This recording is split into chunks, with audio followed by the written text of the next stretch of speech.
Welcome students. So இந்த வீடியோவில் என்ன பார்க்க போகிறோம் அப்படின்னா 8ஆம் வகுப்பு கணிதமில் இயல் 2 அளவைகளில் பயிற்சி 2.1 இருக்கக்கூடிய கணக்குகள் தான் பார்க்க போகிறோம். வாங்க பார்க்கலாம். 5வது கேள்வி, கீழே கொடுக்கப்பட்டுள்ள அளவுகளை கொண்ட வட்டக்கோண பகுதிகளின் பரப்பளவு காண்க. ஸோ கீழே கொடுத்துருக்க வட்டக்கோண பகுதிக்கு பரப்பளவு காண சொல்லியிருக்காங்க. பரப்பளவு அப்படின்னா ஏங்களா, இல்லை என்ன கொடுத்துருக்காங்க அப்படின்னா வட்டவில்லின் நீளம் எல்லோட மதிப்பு 48 மீட்டருங்களா. ஆர் அப்படின்னா ஆரமோட மதிப்பு 10 மீட்டர்னு கொடுத்துட்டாங்க. ரெண்டாவது ஒன்று வட்டவில்லின் நீளம் எல்லும் ஆரும் கொடுத்துருக்காங்க அப்படின்னா ஏக்கு 3 ஃபார்முலா இருக்குது. என்ன அப்படின்னா theta divided by 360 into pi r ஸ்கொயருங்கிறது ஒரு ஃபார்முலா.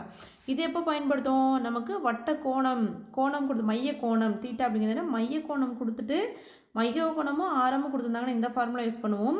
இன்னொரு ஃபார்முலா என்ன அப்படின்னா 1/n into pi r square, 1/n into pi r square. இது வந்து என்ன அப்படின்னா என்னோட மதிப்பு எத்தனையாக பிரிக்கிறாங்க அப்படின்னு கொடுத்தாங்க அப்படின்னு இந்த ஃபார்முலா யூஸ் பண்ணுவோம்.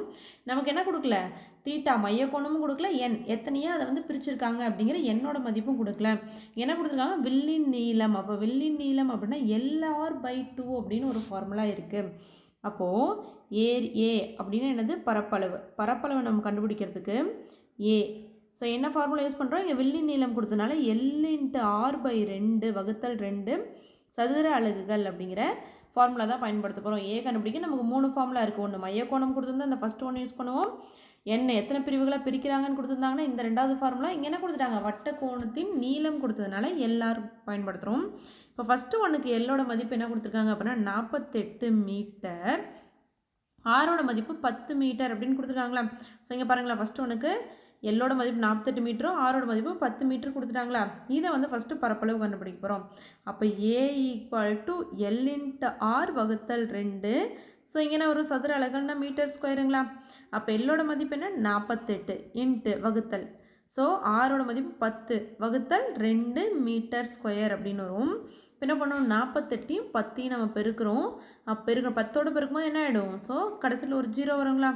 அப்போ 48 10 பெருக்கும்போது 480/2 மீட்டர் ஸ்கொயர் அப்படின்னு கிடைக்குது. ஸோ இதில் வந்து 480 வகுத்தல் 2 அப்படின்னு என்ன அர்த்தம்னா 2 வந்து 2ஆல் 480 வகுக்கணும். ஸோ ஃபஸ்ட்டு 4 எடுத்துப்போங்களா, 2 இப்போ 2 2 4ன்னு கிடைக்கும். இப்போ அது கழிச்சுன்னா 0 ஆகிடும். அடுத்து 8 கீழே இருக்கும். 2 இப்போ 8 தந்த ஒரு 2 4 8, இதுவும் 0 ஆகிடும். இந்த 0 கீழே இருக்கும். 2 இப்போ 0 எத்தனை வரும், 2 × 0 0 நமக்கு கிடைக்கும். அப்போ நம்ம மதிப்பு என்ன கிடைக்குது, 240 மீட்டர் ஸ்கொயர் அப்படின்னு கிடைக்குது. 240 மீட்டர் ஸ்கொயர். அப்போ ஏரியா பரப்பளவு = 240 மீட்டர் ஸ்கொயர். அடுத்து இதில் ரெண்டாவது கேள்வி, அதில் என்ன கொடுத்துருக்காங்க பாருங்கள், எல்லோட மதிப்பு 50 சென்டிமீட்டர்னு கொடுத்துட்டாங்களே. இதை ஃபஸ்ட் ஒன்றுக்கு மீட்டர் கொடுத்துருக்காங்க. எல் அப்படிங்கிறது வில்லின் நீளம் 50 சென்டிமீட்டர்னும், ஆரோட மதிப்பு ஆரம் எவ்வளோன்னு கொடுத்துருக்காங்க 13.5 சென்டிமீட்டர். அப்படி தான் நம்ம கொஷினில் கொடுத்துருக்காங்க. ஸோ இங்கே பாருங்களேன், எல்லோட மதிப்பு 50, ஆரோட மதிப்பு 13.5. இப்போ சப்ஸ்டியூட் பண்ணிக்கலாங்களா. அப்போ நம்மளுக்கு ஃபார்முலா தெரியும். பரப்பளவு கண்டுபிடிக்க A = L/R/2 சதுர அலகுகள். அப்போது L/R/2 சதுர அலகுகள்னு போடுவோம். அப்போ L/R எல்லோட மதிப்பு என்ன 50 இன்ட்டு ஆரோட மதிப்பு என்ன 13.5 வகுத்தல் 2 சதுர அலகுகள் என்ன கொடுத்துருக்காங்க இங்கே சென்டிமீட்டர். அப்போ சதுரம் அலகுகள் அப்படின்னாவே சென்டிமீட்டர் ஸ்கொயர்னு வந்துடுங்களா. இப்போ என்ன பண்ணும், 13.5 50ஆல் பெருக்கணும்.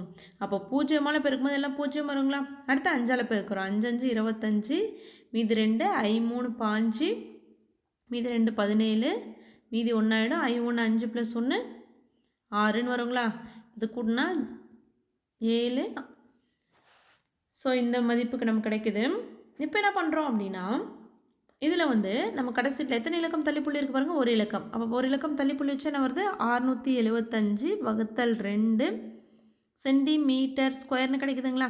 இப்போ 2ஆல் என்ன பண்ணோம், 675 வகுக்கிறோம். 2 இப்போ 2 3 6ன்னு ஆகிடும். இது கழிக்கும் போது 0 ஆகிடும். ஸோ இங்கே 7 கீழே இருக்கிறோம். மறுபடியும் நான் 2 வைப்பாடில் 3 தடவை 6, மீதி 1 இருக்கும். ஸோ இந்த 5 கீழே இருக்கிறோம். 15 வராது. 7 தடவை என்ன தான் வரும், 14 வரும். ஸோ கழிச்சு நான் மீதி 1 இருக்கும். ஸோ இங்கே ஒரு 2 பாட்டில் 1 வராதுங்கனால இங்கே ஒரு புள்ளி வச்சு என்ன பண்ணுவோம், ஒரு 0 ஆட் பண்ணிப்போங்களா.